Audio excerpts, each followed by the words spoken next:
किसी ने सप्रेस करने का काम किया तो कांग्रेस पार्टी ने किया। पहले भी जब संयुक्त आंध्र प्रदेश था तब भी श्री अंजय्या का सार्वजनिक अपमान आज भी तेलंगाना की जनता भूल नहीं सकती। नरसिम्हा राव जी को जिस तरह से अपमानित किया वो भी तेलंगाना की जनता आज भी नहीं भूल सकती। और तेलंगाना आंदोलन में 2009 में अलग तेलंगाना का वादा करने के बाद भी न देने के कारण कम से कम 15 युवाओं ने अपनी जान गंवाई। जब तेलंगाना की जनता बीआरएस को टीआरएस को बदलना चाहती है, मैं तेलंगाना की जनता को स्पष्ट रूप से बताना चाहता हूं कि आप ओवैसी को वोट दोगे तो भी वो बीआरएस के पास जाने वाला है, आप कांग्रेस को वोट दोगे तो भी वो केसीआर के साथ जाना है। ये ट्रैक रिकॉर्ड है। जब जब ओवैसी के विधायक चुनकर आए, तुष्टीकरण की राजनीति के कारण उन्होंने टीआरएस का बीआरएस का समर्थन किया और कांग्रेस के जितने विधायक चुनकर आए गत 2 चुनाव में सारे के सारे बाद में टीआरएस में शामिल हो गए। इसका मतलब है कि आपका वोट जो राज्य में सत्ता परिवर्तन के लिए है वो निश्चित रूप से जाया जाएगा अगर वो वोट कांग्रेस में जाता है। अगर यहाँ परिवर्तन करना है तो मोदी जी के नेतृत्व में केवल और केवल भारतीय जनता पार्टी ही परिवर्तन कर सकती है और कोई पार्टी नहीं कर सकती। और ये तीनों पार्टियों के बीच में एक और साम्यता है, परिवारवाद। ये 2G, 3G और 4G पार्टियां हैं। आप 2G, 3G, 4G से करप्शन के बारे में नहीं कह रहा। केसीआर की पार्टी 2G पार्टी, केसीआर और केटीआर।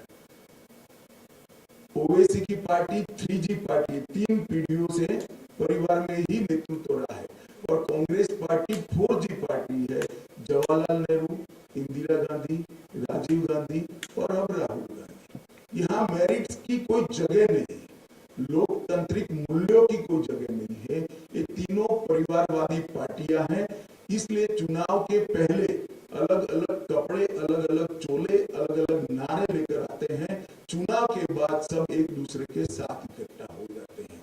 तो केसीआर को बदलने के लिए वोट चाहे ओवैसी की पार्टी को दीजिए, चाहे कांग्रेस को पार्टी को दीजिए, वो जाना अंततः केसीआर की पार्टी में है। अगर आप भारतीय जनता पार्टी को मौका देते हैं तो हम तेलंगाना के आंदोलनों के सभी शहीदों का स्वप्न पूरा करने का काम भारतीय जनता पार्टी करेगी। विगत 9 साल में मोदी जी ने तेलंगाना के विकास के लिए ढेर सारे काम किए हैं।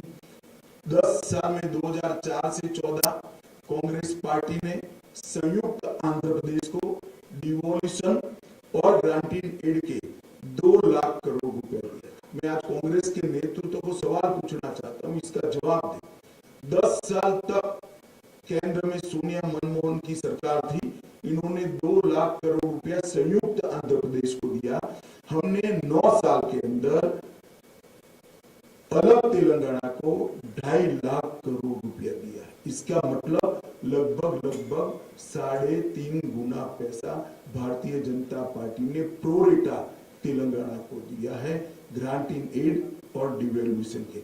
इसके अलावे 2.5 लाख करोड़ रुपया अलग अलग योजनाओं में दिया है। राष्ट्रीय राजमार्ग का निर्माण हो 9 वर्ष में लगभग डबल किया है हमने। इसके साथ railway Vande Bharat express train 1 शुरू हो चुकी है, 3 शुरू होने जा रही है। 1200 करोड़ से ज्यादा हैदराबाद मेट्रो के लिए दिया है। 8000 करोड़ से ज्यादा हैदराबाद और बेगमपेट हवाई अड्डे के विकास के लिए दिया है। और मोदी जी ने अभी 900 करोड़ रुपया समका सरका सेंट्रल ट्राइबल यूनिवर्सिटी के लिए दिया और हल्दी के किसानों के लिए एक वैल्यू चेन